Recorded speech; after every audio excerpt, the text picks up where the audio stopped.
Brought to you by Agilus Diagnostics. Health test की बात आती है तो मैं भरोसा करता हूँ India's largest diagnostics company Agilus diagnostics. खुद को टेस्ट करते रहो। जो जनता का हुजूम देखने को मिला कि 4-5 घंटे तक लोग अखिलेश यादव को सुनने के लिए खड़े थे, तो ये कुछ अलग ही बता रहा है वहाँ का समीकरण। टिकोरी हो चुका है जहाँ पे बसपा भी मैदान में इस समय अच्छी खासी फाइट कर रही है। एक बात ये समझिए, इतनी बार बार समझाने के बाद भी इतने मंत्रियों, प्रदेश अध्यक्ष और इतने बड़े बड़े मतलब पदाधिकारियों को लगाया गया है, तो कुछ तो मामला गड़बड़ है। मझवा विधानसभा में आज चुनाव प्रचार का अंतिम दिन है। अब 5 बजे के बाद चुनाव प्रचार बंद हो जाएगा। इसके बाद 20 तारीख को मतदान होगा। इससे पहले क्या अब तक समीकरण रहा है, क्या सियासी रुझान रहा है? क्योंकि आज चुनाव प्रचार बंद हो रहा है, तो अब क्या माहौल है, कौन जीत रहा है, कौन हार रहा है, क्या समीकरण है? हमारे साथ इस जनपद के वरिष्ठ पत्रकार हैं, हम उन्हीं से जानने की कोशिश करेंगे क्या लग रहा है, क्या माहौल है। आज तो प्रचार खत्म हो रहा है। देखिए, माहौल जो है वो बड़ी कांटे की लड़ाई दिख रही है, क्योंकि भाजपा जो है वो अपने सभी मंत्रियों की फौज उतार दी है। यहाँ पर मुख्यमंत्री 3 बार आ चुके हैं, वहीं डिप्टी सीएम 3 बार उनका दौरा हो चुका है, और छोटी छोटी नुक्कड़ सभाएँ डिप्टी सीएम कर रहे हैं।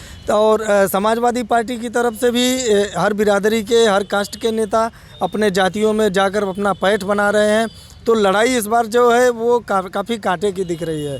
कल डिप्टी सीएम भी थे, ब्रजेश पाठक भी थे, वो लगातार 3 सभाएं किए हैं। उसके बाद अखिलेश यादव का भी कल सभा हुई है, जिसमें अखिलेश यादव 4 घंटे देरी से पहुंचे, लेकिन वहां पर जो जनता का हुजूम देखने को मिला कि 4-5 घंटे तक लोग अखिलेश यादव को सुनने के लिए खड़े थे, तो ये कुछ अलग ही बता रहा है वहां का समीकरण।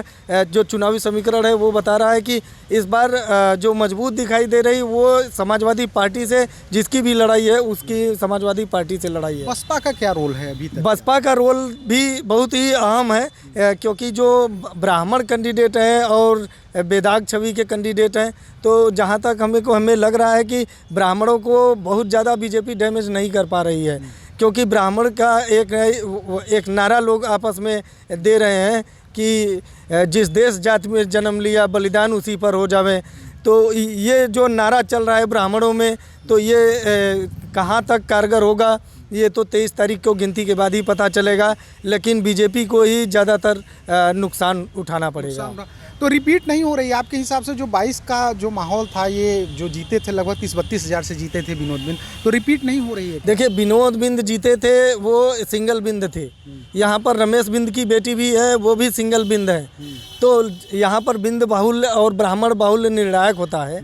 तो बिंद जो है वो, ब्राह्मण जो है वो तो बट रहे हैं, चाहे 10% बटे चाहे 20% बटे, वो भाजपा पर भी जा रहे हैं और बीएसपी पर भी जा रहे हैं। और जो समाजवादी पार्टी है वो बिंद वोटर जो है वो बट नहीं रहे हैं। वहाँ पर एक जा वोट जाने का उम्मीद है समाजवादी पार्टी को। उनके साथ निषाद भी जुड़ रहे हैं, उनके साथ क्या कहते हैं पासी समाज जो है वो जुड़ रहा है। तो इस तरीके से छोटी छोटी जो वोट है, यादव समाज है, मुस्लिम समाज है, और मौर्याओं का भी कुछ वोट समाजवादी पार्टी ले रही है, क्योंकि मौर्या लोगों के भी वरिष्ठ नेता भी। लग रहा है कि त्रिकोणीय एक तरीके से लड़ाई है। त्रिकोणीय लड़ाई है। हमारे साथ दीपक जी हैं, वरिष्ठ पत्रकार। दीपक, क्या लग रहा है आपको, क्या माहौल अभी तक आपको समझ में आया, किस तरफ जा रहा है चुनाव?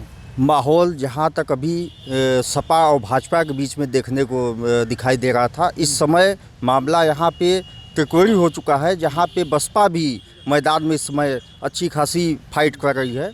और आपको बता दें कि मझवा का सीट बहुत ही मजबूत सीट इस समय माना जा रहा है, क्योंकि इस सीट पे लगातार मुख्यमंत्री, उप मुख्यमंत्री ने दौरा किया। उसके बाद भी आपको मैं बता दूं कि यहाँ पे दीपक तिवारी जो बसपा से हैं, बसपा से भी वो काफ़ी मजबूत स्थिति में इस समय दिखाई दे रहे हैं। और जो मझवा का ये सीट है, ये बहुत ही अहम किरदार लग रहा है कि बीजेपी यहाँ से रिपीट कर रही है, या समाजवादी पार्टी जो पुराना, चूंकि इसका किला रहा है, समाजवादी पार्टी बसपा का पुराना किला रहा है, समाजवादी पार्टी कभी ये सीट नहीं जीत पाई, तो आपको लग रहा है कुछ परिवर्तन दिखेगा यहाँ पे? जी, इस बार तो परिवर्तन दिखाई दे रहा है, क्योंकि भाजपा से लोग इस समय वहाँ काफ़ी नाराज़ दिखाई दे रहे हैं, क्योंकि लगातार 2 बार उनके विधायक वहाँ पे रह चुके हैं और उसके बाद भी कोई काम वहाँ पे नहीं हुआ है। इससे पहले बसपा से डॉक्टर जिनकी ज्योति बिंद लड़ रही हैं, उनके पिताजी 3 बार बसपा से वहाँ विधायक रह चुके हैं। उसके बाद भी वहाँ कोई काम नहीं हुआ। जिसके बाद लेकिन सबसे बड़ी बात यह है कि बिंद वोट जो है वो कहीं नहीं जा रहा है, वो ज्योति बिंद के ही खाते में दिखाई दे रहा है। और सबसे बड़ी बात है कि सपा के पास वहाँ मुस्लिम वोट, यादव वोट जो भी है, बिंद बिरादरी के अलावा ये वोटें भी सपा में जाती दिखाई दे रही हैं। ब्राह्मण क्या बट रहे हैं या फिर आपको लग रहा है नहीं, ब्राह्मण तो बट रहे हैं, 10 से 20% ब्राह्मण बटेंगे, लेकिन ज़्यादातर ब्राह्मणों का ये कहना है, जहाँ तक कि अभी हम लोग ने भी वहाँ जाके सर्वे किया तो ये दिखाई दे रहा है कि कहीं ना कहीं ब्राह्मण वहाँ पे दीपक तिवारी के पक्ष में दिखाई दे रहे हैं। हमारे साथ समीर सर हैं। सर, क्या माहौल आपको दिख रहा है, क्या लग रहा है आपको? देखिए, मझवा में जो इस समय स्थिति है वो भाजपा और सपा के बीच ही है। उसमें हम त्रिकोणीय लड़ाई नहीं करेंगे और इसमें भी जो अंतराल रहेगा वो बहुत कम ही रहेगा। और एक बात ये आप समझें कि यहाँ आने वाले जितने भी अब तक 13 कार्यक्रम मुख्यमंत्री के हो चुके, मतलब मुख्यमंत्री और उप मुख्यमंत्री मिला करके 13 कार्यक्रम हो चुके हैं। अब और उसके बाद हर बार ये लोग आ रहे हैं, यही समझा रहे हैं कि ये सीट है, अब इससे सरकार को कोई फ़र्क नहीं पड़ेगा, लेकिन जो है आप लोग देखिए जो आएगा वो काम करेगा, ज्योति आ जाएंगी तो वो काट की गुड़िया टाइप के ही रहेंगी, कुछ कर नहीं पाएंगी। लेकिन एक बात ये समझिए, इतनी बार बार समझाने के बाद भी इतने मंत्रियों, प्रदेश अध्यक्ष और इतने बड़े बड़े मतलब पदाधिकारियों को लगाया गया है, तो कुछ तो मामला गड़बड़ है। ये आप मान के चलिए कि कुछ तो, क्योंकि भाई आप आ रहे हैं, सब लोग यही बात कर रहे हैं कि इससे कुछ नहीं होगा, सरकार की सेहत पे कोई फ़र्क नहीं पड़ेगा। लेकिन इतने बड़े बड़े पदाधिकारियों का 12-13 बार मंत्री, उप मुख्यमंत्री और उप मुख्यमंत्रियों का कार्यक्रम लग रहा है कि फाइट तगड़ी है, इस वजह से भाजपा को कहीं लग रहा है डैमेज हो सकता है, इस वजह से भाजपा ने पूरी ताकत लगा दी। बिल्कुल पूरी ताकत लगा दी है, एक चीज़। दूसरी चीज़, जो हमारी कैंडिडेट हैं भाजपा की, वो बहुत ज़्यादा, मतलब ये कह लें कि सामाजिक तौर पे उनका बहुत ज़्यादा वो नहीं है, दबाव नहीं है। लेकिन रमेश बिन चूँकि यहाँ 3 बार रह चुके हैं, उनको हर गली, हर मोहल्ले, हर उसको मालूम है कि कहाँ से कौन सी वोट कैसे निकलेगी।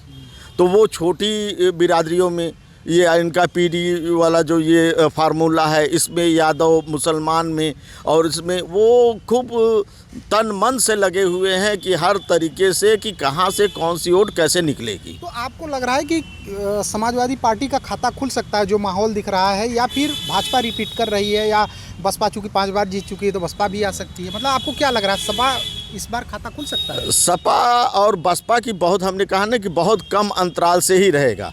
और बसपा का तो ये है कि अभी तो जैसे दीपू तिवारी के साथ ब्राह्मण लोग हैं, खुल के हैं, इसमें कोई दो राय नहीं। लेकिन बीजेपी के जो आप ब्रजेश पाठक को ले लीजिए, 3 दिन 4 दिन से यहीं डटे हुए हैं, तो ये ब्राह्मणों के वोट को रिझाने की पूरी कोशिश कर रहे हैं कि कम से कम आधे ही कट के आ जाएं, कुछ ही कट के आ जाएं, कि जिससे बीजेपी को बेनिफिट हो जाए। हमारे साथ गौरव हैं। गौरव जी, क्या लग रहा है, क्या है माहौल आपके? मझवा विधानसभा में इसमें कांटे की लड़ाई है। जैसा कि आपको बता दें कि यहाँ पे सारी पार्टियाँ अपना अलग अलग काम कर रही हैं। जैसे कि समाजवादी पार्टी से ज्योति बिंद चुनाव लड़ रही हैं, तो ज्योति बिंद हर गांव मोहल्ले में जाके प्रचार कर रही हैं। उसके बाद बहुजन समाज पार्टी से जो ये दीपू तिवारी लड़ रहे हैं, ये भी प्रचार कर रहे हैं। उसके बाद ये जो है कि बीजेपी से सुष्मिता मौर्य भी हैं। तो हम आपको बता दें कि ये जो सुष्मिता मौर्य जी हैं, इनके तरफ से बड़े यहाँ पे 3 बार जो है कि मुख्यमंत्री आए। उसके बाद कई जो है कि बड़े बड़े मंत्री आए, यहाँ पे चौपाल किया उन्होंने, गांव-गांव जा कर के घूमा। लेकिन हम आपको बता दें कि यहाँ मझवा विधानसभा में सपा और बहुजन समाज पार्टी का टक्कर दोनों में है, भाजपा कहीं नहीं है, लड़ाई में नहीं है भाजपा। हाँ, इसलिए नहीं है कि पहली चीज़ जो ये कैंडिडेट हैं यहाँ, ये ना जो भाजपा की कैंडिडेट हैं, इन्हें कोई नहीं जानता। हमने सर्वे किया है, एक बार विधायक रही हैं, लेकिन कोई काम नहीं था इनका, कोई काम इन्होंने नहीं किया। यह मैं नहीं बोल रहा हूँ, यहाँ की जनता बोल रही है। तो कहीं ना कहीं यह देखा जा रहा है कि दीपक तिवारी भी मजबूत पड़ रहे हैं, इसलिए कि दीपक तिवारी ये बिन्नानी से चुनाव भी लड़े थे, नेता भी रहे हैं बिन्नानी कॉलेज के। उसके बाद ब्राह्मण वोट जो है ब्राह्मण वोट भी इनकी तरफ जा रहा है और ब्राह्मण वोट भारतीय जनता पार्टी में भी जा रहा है, लेकिन बहुजन समाज पार्टी में जा रहा है, लेकिन भारतीय जनता पार्टी से जो है कम जा रहा है। बस यही है। आपको लग रहा है कि क्या ब्राह्मण वोट निर्णायक हो गया है इस स्थिति में, जब बिंद वोट एक तरफ दिख रहा है, अदर वोट एक तरफ दिख रहा है, तो ब्राह्मण वोट जो कि काफ़ी संख्या में ब्राह्मण है, एक निर्णायक वोट माना जाता है। आपको लग रहा है कि इस बार जीत हार उसी की होगी जिधर ब्राह्मण समाज जाएगा? बिल्कुल, इसमें कोई दो राय नहीं है। आप देख लें कि ब्राह्मणों को रिझाने के लिए आप बता तो दिया कि 3-3 दिन से उप मुख्यमंत्री यहीं डेरा डाल के रखे हुए हैं। वो जान रहे हैं कि अगर ब्राह्मण वोट इनको नहीं मिला तो निश्चित ही भाजपा का नुकसान है। इसलिए जो है ब्राह्मण वोट निश्चित ब्राह्मणों का और बिंदों का बाहुल्य क्षेत्र है और हर बार यही लोग निर्णय करते हैं कि कौन जीतेगा कौन हारेगा। ज़्यादातर एक तरफा वोट जिसकी तरफ पड़ गया वही जो है जीतता हारता है। तो इसलिए ब्राह्मण वोट निश्चित रूप से जो है निर्णायक है ही। आपको क्या लग रहा है दीपक जी, ब्राह्मण वोट निर्णायक हो रहा है यहाँ पे? जी एकदम, मझवा में ब्राह्मण बाहुल्य इलाका माना जाता है और ब्राह्मण इस बार पूरी तरीके से मन बना चुके हैं कि हम किसी को भी दे, कोई हमारा भरोसा विश्वास नहीं करता।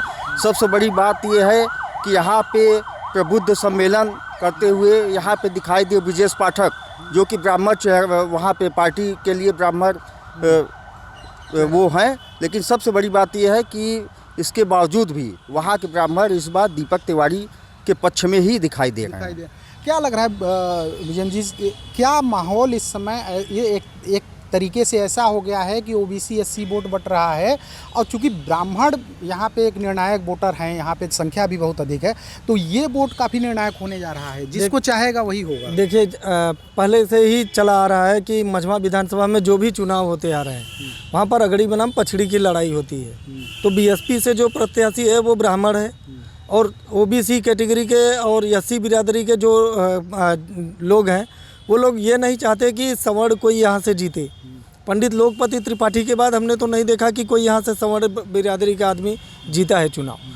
तो ये जो होता है कि आगड़े बनाम पछड़ी की लड़ाई है वहाँ पर भाजपा लड़ रही है। पहले तो लड़ाई वहाँ पे होता है कि बिंद समाज जिसको चाहेगा वही जीतेगा। नहीं, ये किंग मेकर जो था वो बिंद समाज था। तो क्या इस बार चूंकि बिंद समाज का एक प्रत्याशी है, तो क्या आपको लग रहा है कि ब्राह्मण समाज एक किंग मेकर की भूमिका में आ गया है? नहीं, ब्राह्मण समाज किंग मेकर की भूमिका में नहीं जा रहा है। इसलिए नहीं जा रहा है कि हमने आपको बताया ना, एक ही नारा वहाँ पर है, जिस देश जाति में जन्म लिया बलिदान उसी पर हो जावे। क्यों नहीं जा रहा? क्या वोट बढ़ रहा है इस वजह से या फिर नहीं? इस बार ब्राह्मण केवल एक ही नारे पर काम कर रहे हैं, जिस देश जाति में जन्म लिया। कल हम रैली में थे अखिलेश यादव के और फिर उसके बाद हम कुछ लोगों के ब्राह्मण के लोग थे, उन लोगों से हमने बात भी किया। उन लोगों ने शॉर्ट फॉर्म में बताया कि जिस देश जात में जन्म लिया बलिदान उसी पर हो जाए। सब लोग बिरादरी पर जा रहे हैं तो हम लोग क्यों नहीं जाएंगे? तो ये यहाँ के जो वरिष्ठ पत्रकार हैं, लोकल पत्रकार, जिन्होंने ग्राउंड कवरेज किया है अब तक इस विधानसभा उपचुनाव को बड़े करीब से देखा है, सियासी समीकरण को देखा है और इससे पहले क्या हालात थे उस समीकरण को देखते हुए इनका ये कहना है कि त्रिकोणीय लड़ाई है इस सीट पे। बसपा भी ठीक ठाक लड़ रही है, भारतीय जनता पार्टी, समाजवादी पार्टी भी ठीक ठाक लड़ रही है। पहली बार समाजवादी पार्टी अगर ये सीट जीतेगी तो पहली बार जीतेगी। हालांकि बसपा इससे पहले 5 बार जीत चुकी है, भारतीय जनता पार्टी इससे पहले 2 बार जीत चुकी है, 1 बार उसके एलाइज जीत चुके हैं। तो फिलहाल देखने वाली बात होगी कि कौन सी पार्टी इस त्रिकोणीय लड़ाई में विजय श्री प्राप्त करती है। सुरेश कुमार से मिर्ज़ापुर, यूपी तक।